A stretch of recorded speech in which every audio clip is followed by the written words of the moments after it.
This channel does not promote any violent, harmful, or illegal activities. All content provided by this channel is meant for an education purpose only. Barrackpore থেকে প্রার্থীর পদ পাননি অর্জুন সিং, তাকে প্রার্থী তালিকায় রাখা হয়নি, আর তারপরে তিনি ক্ষোভ উগরে দেন এবং কিছুক্ষণ আগে তিনি প্রেস কনফারেন্স করেছেন। তিনি বলেছেন, আমাকে বেইজ্জত করে দল ঠিক করেনি। অর্জুনের ঘর থেকে সরানো হলো মুখ্যমন্ত্রীর ছবি, দলের কাছে আমার কোনো গুরুত্ব নেই বলেছেন অর্জুন সিং। দল এটা ঠিক করেনি, দলের প্রয়োজন নেই, ছুড়ে ফেলেছে। শুনুন কি বলেছেন অর্জুন সিং। সিদ্ধান্তর কথা আমি নিশ্চিতভাবে আপনাদেরকে কোনো সিদ্ধান্ত নিলে জানাবো। এই মুহূর্তে আমি কোনো সিদ্ধান্ত কথা বলতে পারবো না, কিন্তু একটা জিনিস আছে কি, এখানে মনে হচ্ছে আমার প্রয়োজন নেই। যেভাবে আমাকে ছুঁড়ে ফেলে দেওয়া হলো, আমার প্রয়োজনীয়তাটা কমে গেছে। এখানে তৃণমূলে আছেন না নেই? তৃণমূলে আছেন না নেই? না আছি সেটা তো আমি বললাম না, কিন্তু আপনি যেটা বললেন আমি সেটাই বলছি কি, আমাকে দেখে মনে হচ্ছে কি এখন আমি কোথায় আছি না আছি। তৃণমূলের কাছে আমি আনওয়ান্টেড হয়ে গেছি, এটা মনে করছি আর তার প্রমাণও পেয়ে গেছে কি আমি আনওয়ান্টেড আছি, কিন্তু আমি ব্যারাকপুরের মানুষের কাছে ওয়ান্টেড আছি। এদিকে নির্বাচনী বন্ডের তথ্য আজই নির্বাচন কমিশনকে দিতে হবে এসবিআইকে। কি আপডেট জানবো জ্যোতির্ময়ের কাছ থেকে আমাদের প্রতিনিধি। নজর আজ স্টেট ব্যাংক অফ ইন্ডিয়ার দিকে। সুপ্রিম কোর্টের প্রধান বিচারপতির নেতৃত্বাধীন সাংবিধানিক বেঞ্চের কড়া নির্দেশ, আজ বিকেল 5টার মধ্যে নির্বাচনী বন্ড সংক্রান্ত যাবতীয় তথ্য নির্বাচন কমিশনকে জানাতে হবে এসবিআইকে। গতকালই এসবিআই এর আরও সময় বৃদ্ধির আবেদন সম্পূর্ণভাবে খারিজ করে দিয়েছে সাংবিধানিক বেঞ্চ। একই সঙ্গে স্পষ্টভাবে জানিয়ে দেওয়া হয়েছে, আগামী 15ই মার্চ বিকেল 5টার মধ্যে নির্বাচন কমিশনকে নির্বাচনী বন্ড সংক্রান্ত যাবতীয় তথ্য তাদের ওয়েবসাইটে আপলোড করতে হবে। কিন্তু সবথেকে গুরুত্বপূর্ণ বিষয়, আজ যে তথ্য নির্বাচন কমিশনে জমা পড়বে সেখানে শুধুমাত্র কারা নির্বাচনী বন্ড কিনেছে এবং রাজনৈতিক দল কত নির্বাচনী বন্ড পেয়েছে সেই সংক্রান্ত তথ্য থাকবে, কিন্তু কে কার থেকে নির্বাচনী বন্ড বা অর্থ সাহায্য পেয়েছে সে বিষয়ে কোনো তথ্য আপাতভাবে থাকবে না। নয়াদিল্লি থেকে ক্যামেরায় সিপিএস নাথের সঙ্গে জ্যোতির্ময় কর্মকার, TV9 বাংলা। লোকসভা ভোটে নজরদারির জন্য প্রায় 900 জন সাধারণ পর্যবেক্ষক নিয়োগ নির্বাচন কমিশনের। দেশ জুড়ে কাজ করবেন প্রায় 450 জন পুলিশ পর্যবেক্ষক। আর কি কি নির্দেশ নির্বাচন কমিশনারের? আসন্ন লোকসভা নির্বাচনকে মাথায় রেখে গোটা দেশ জুড়ে 2150 জন পর্যবেক্ষক নিয়োগ করল নির্বাচন কমিশন। এর মধ্যে 900 জন সাধারণ পর্যবেক্ষক থাকছেন, 450 জন পুলিশ পর্যবেক্ষক থাকছেন, একই সঙ্গে 800 জন অতিরিক্ত পর্যবেক্ষক থাকছেন। আসলে এই পর্যবেক্ষকরা যাবতীয় আরোদের সঙ্গে যেমন কথা বলেন, প্রত্যেকটি রাজনৈতিক দলের নেতাদের সঙ্গে কথা বলেন, কোথায় কোন সমস্যা হচ্ছে বা কোনো সমস্যা হলে দ্রুত সেখান থেকে কিভাবে নিষ্পত্তি করা যায় তারও দেখভাল করেন। মূল লক্ষ্য নির্বাচনকে সুষ্ঠুভাবে পরিচালনা করার জন্য, আর তার জন্যই এত আগে থেকে এই এত সংখ্যক পর্যবেক্ষকরা কাজ করবেন গোটা দেশ জুড়ে। ক্যামেরায় তুষার ঘটকের সঙ্গে শ্রাবন্তী সাহা, TV9 বাংলা, কলকাতা। চোখ লোকসভায় নজরে তপশিলি ও আদিবাসী ভোট। আজ তৃণমূলের SC/ST সেলের নেতৃত্বের সঙ্গে অভিষেক বন্দ্যোপাধ্যায়ের বৈঠক। কি ব্লু প্রিন্ট জানবো প্রতিনিধি সৌরভ গুহের কাছ থেকে।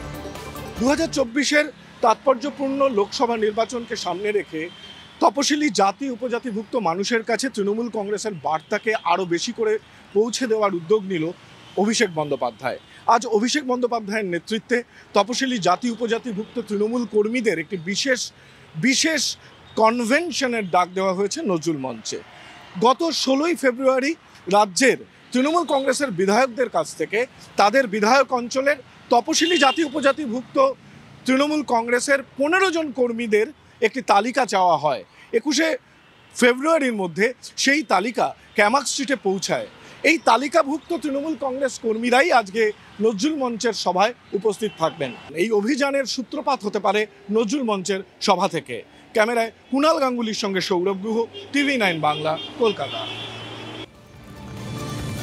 সন্দেশখালীতে ইডির উপর হামলায় প্রথম গ্রেফতারি। কেন্দ্রীয় এজেন্সি কালই গ্রেফতার করেছে শাহজাহান শাকরে, জিয়াউদ্দিন মোল্লা, দিলদার বক্স মোল্লা এবং ফারুক আকুঞ্জিকে। পরবর্তী পদক্ষেপ কি জানাবে অরিত্র।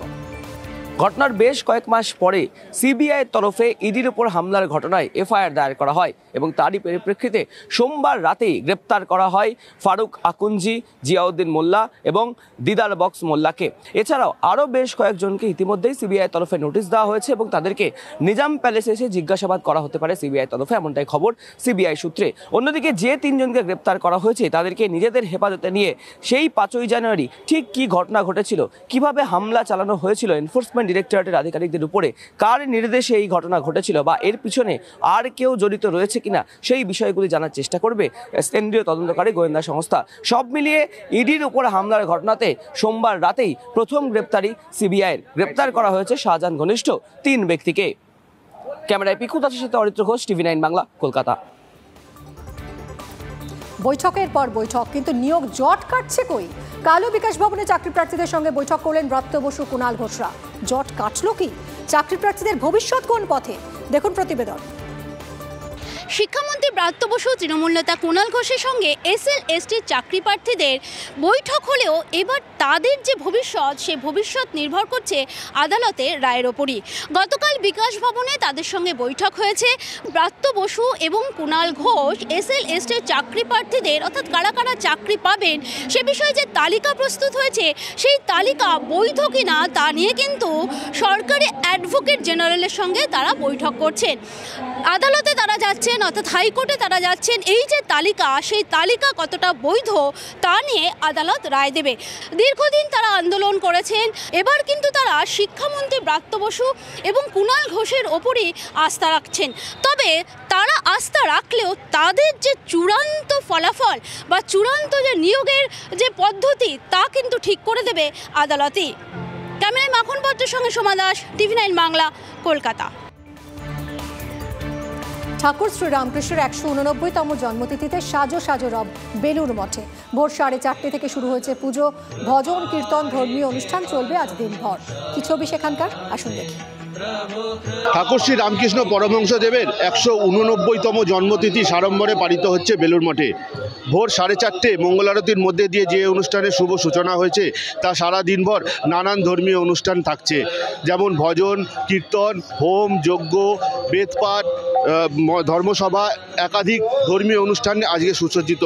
আজকের এই বিশেষ দিনের উপলক্ষে বেলুর মঠে দূর দূরান্ত থেকে প্রচুর ভক্ত সমাগম হয়। সকাল থেকেই সেই ভক্ত সমাগম বেলুর মঠে হতে আরম্ভ করেছে এবং ভক্তরা সারাদিন ঠাকুরের এই উৎসবে এখানে মাতবেন।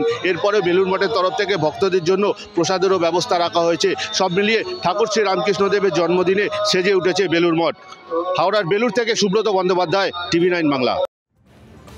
শ্রী রামকৃষ্ণের 189তম জন্মতিথি, সেজে উঠেছে কামারপুকুরও। সকাল থেকেই চলছে পূজা অর্চনা। কি ছবি, কামারপুকুরে নিয়ে যাব আপনাদের। সকাল থেকেই মঙ্গল আরতির মাধ্যমে কামারপুকুর রামকৃষ্ণ মঠে ঠাকুর শ্রীরামকৃষ্ণের 189তম জন্মতিথি পালন হচ্ছে। আর এই জন্মতিথিকে ঘিরে প্রচুর ভক্ত সমাগম হয়েছে। সকাল থেকেই চলছে প্রভাত ফেরি। তার সঙ্গে সঙ্গে শ্রীরামকৃষ্ণদেবের যে মাটির বাড়ি আছে, সেই মাটির বাড়িকেও সাজানো হয়েছে নতুনভাবে এবং তার সঙ্গে সঙ্গে কামারপুকুর সাজিয়ে তোলা হচ্ছে। এই প্রভাত ফেরিতে অংশগ্রহণ করেছে কামারপুকুরের আশেপাশের সমস্ত মানুষজন, আর দেশ বিদেশের প্রচুর ভক্ত সমাগম হয়েছে এই কামারপুকুরে। স্বভাবতই কামারপুকুরে সকাল থেকেই চলছে ভক্তিগীতি, তার সঙ্গে সঙ্গে চলছে বিশেষ পূজা অর্চনা। আর কামারপুকুর জুড়ে উৎসবের মেজাজ। কামারপুকুর থেকে ক্যামেরায় মধুসূদনদের সঙ্গে তন্ময় বৈরাগী, TV9 বাংলা।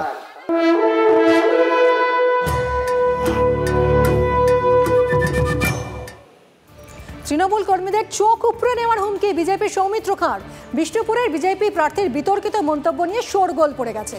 তৃণমূল আমাদের কর্মীদের গায়ে হাত দিলে চোখ উপড়ে নেব, এরকমই মন্তব্য সৌমিত্রর। বাঁকুড়ার ময়নাপুরে দলীয় সভা থেকে হুঁশিয়ারি দিয়েছেন সৌমিত্র খাঁ। প্রাণনাশের হুমকি দেওয়া সৌমিত্রর স্বাভাবিক প্রবৃত্তি। পাল্টা মন্তব্য করেছেন বিষ্ণুপুরের তৃণমূল প্রার্থী সুজাতা মণ্ডল।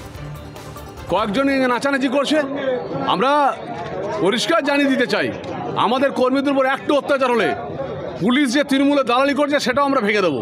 চোখে চোখ রেখে বলছি, ওরা যদি আমাদের কর্মীদের একটা জায়গায় কোনো রকম আঘাত দেয়, তাহলে ওদের চোখ গুবড়ে দেওয়ার মতো পজিশনই হবে। হুঁশিয়ারি বলতে পারেন। তৃণমূল কংগ্রেস পঞ্চায়েতে যে দাদাগিরি করেছে এটা মানুষ ভালোভাবে নেয়নি। এই চোখ উবড়ানো, মানুষের মাথা কাটা, পাত পা ভেঙে দেওয়া, এর বাইরে আর কি কাজ করতে পারেন আমার জানা নেই। কারণ কেন বলুন তো, আমি তো ওনার এই আতঙ্ক, ওনার এই যে সবসময় মানুষকে প্রাণনাশের হুমকি দেওয়া, এই চোখ উপড়ে নেব, কান কেটে নেব, মাথা ফাটিয়ে নেব, এরকম আমাকেও দীর্ঘদিন ঘরে অত্যাচার করতো।